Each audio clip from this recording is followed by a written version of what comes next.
नाज़रीन, आज मैं आपको लिए चलता हूँ अंदरून मुल्तान की एक ऐसी हवेली जिसको लाल हवेली के नाम से भी जाना जाता है।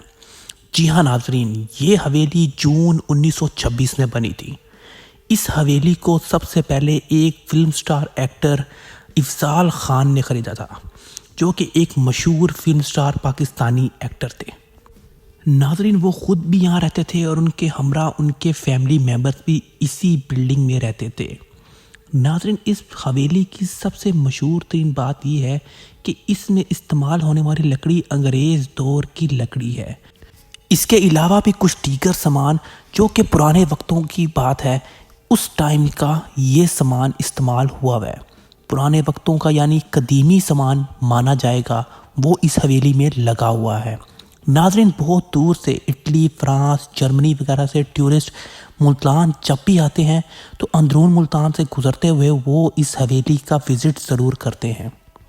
नाज़रीन, इस हवेली के बारे में कहा जाता है कि 1980 और 90 की दिहाई के दरमियान इस हवेली में एक भयानक आग लगी थी।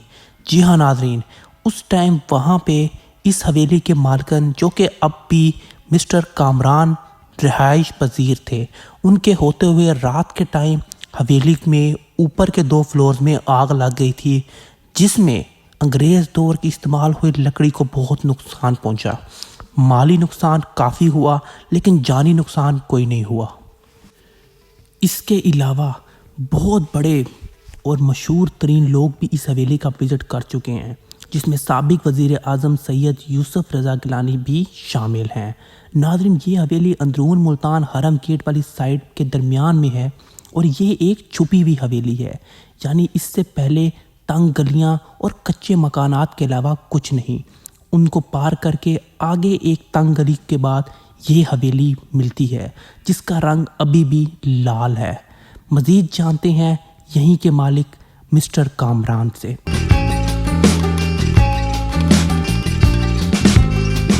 जी हाँ नाज़रीन, अब मैं इस वक्त मौजूद हूँ उसी लाल हवेली के असल मालकान के पास, जो इस वक्त यहाँ पे रिहाइश पजीर भी हैं और काफ़ी 35-40 साल से यहाँ पे रहते हैं। आइए जानते हैं इनसे इनके बारे में। अस्सलाम वालेकुम। वालेकुम सलाम।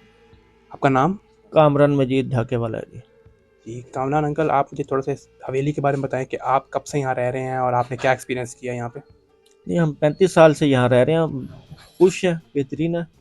अल्लाह का शुक्र है कि हमें इस मकान में कभी कोई टेंशन नहीं हुई, सिवाय एक दफ़ा के बस वो मिसहैप हुआ था कि मकान को आग लग गई थी, तो वो ऊपर वाले पोर्शन सारे जल गए थे। फिर वो तकरीबन साल 1.5 साल लगा दोबारा फिर मकान को बनाते बनाते बनाते 1.5 साल के अंदर मकान कंप्लीट किया। फिर इस मकान में लेंटर वगैरह डलवा दिए। ऊपर के पोर्शन के जो दरवाजे जल गए थे, खिड़कियां जल गई थी, वो सारी लकड़ी की ही दोबारा बनवा दी। रोशनदान दरवाजे, खिड़की, दीवारें पॉलिशें थी, वो नहीं हम करवा सके। हमारे घर की दीवारें पॉलिश थी और मेरे वालिद साहब ने ये पॉलिश करवाई थी दीवारें, क्योंकि दीवारें इतनी स्मूथ और प्लेन थी कि ये पॉलिश के साथ भी इसकी लुक निकलती थी। तो वो पॉलिश करवाई थी, लाल ईंटों की, लाल ईंटें थी और इन बिल्कुल मुलायम थी, उनके ऊपर पॉलिश करवाई हुई थी हमने। वो भी फिर मकान जब दोबारा बनवाया तो वो हिम्मत ही नहीं पड़ी ना दोबारा मकान को इस तरह पॉलिश करवाने। आग लगने की कोई मखसूस वजह आपको पता लगी कि क्यों आग लगी है? अचानक ऐसे आग क्यों लग जाती है हवेली में? 100 साल हुए थे उस दिन ना हवेली को बने हुए। 100 साल उस दिन उसको पूरे हुए हैं, उसी दिन इसको आग लग गई।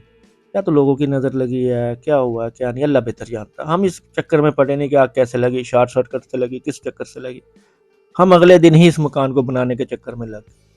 हमने कहा जो नुकसान होना था वो तो हो गया, अल्लाह ने हमारी जानें बचा दी। तकरीबन 1 घंटा बाद हमें आग का पता चला कि ऊपर वाले 2 हिस्से हमारे जल चुके थे। जब हमें आग का पता चला कि आग लगी हुई है, वो भी लोगों ने हमें आके सोए हुए को उठाया कि उठ जाओ, तुम्हारा मकान तो सारा जल गया ऊपर से। नहीं तो हमें पता ही नहीं था कि ऊपर आग लगी हुई है और हम नीचे सोए पड़े हैं। अल्लाह ने हमें नई ज़िंदगी दी, हम इस चक्कर में पड़े नहीं कि ये आग लगी है तो लगी क्यों है, किसने लगाई है, क्या। हम इस चक्कर में नहीं पड़े, हम सिर्फ इसको बनाने के चक्कर में। अल्लाह ने हिम्मत दी, ये दोबारा मकान बन गया। नहीं तो इस तरह नुकसान में जानी नुकसान हो जाते हैं। तो अल्लाह ने हमें जानी नुकसान से जब बचा लिया तो फिर ये मकान भी बनवा दिया। नहीं तो शहर में दोबारा हवेली तैयार करना आम लोगों का, ख़ास लोगों का भी काम नहीं है।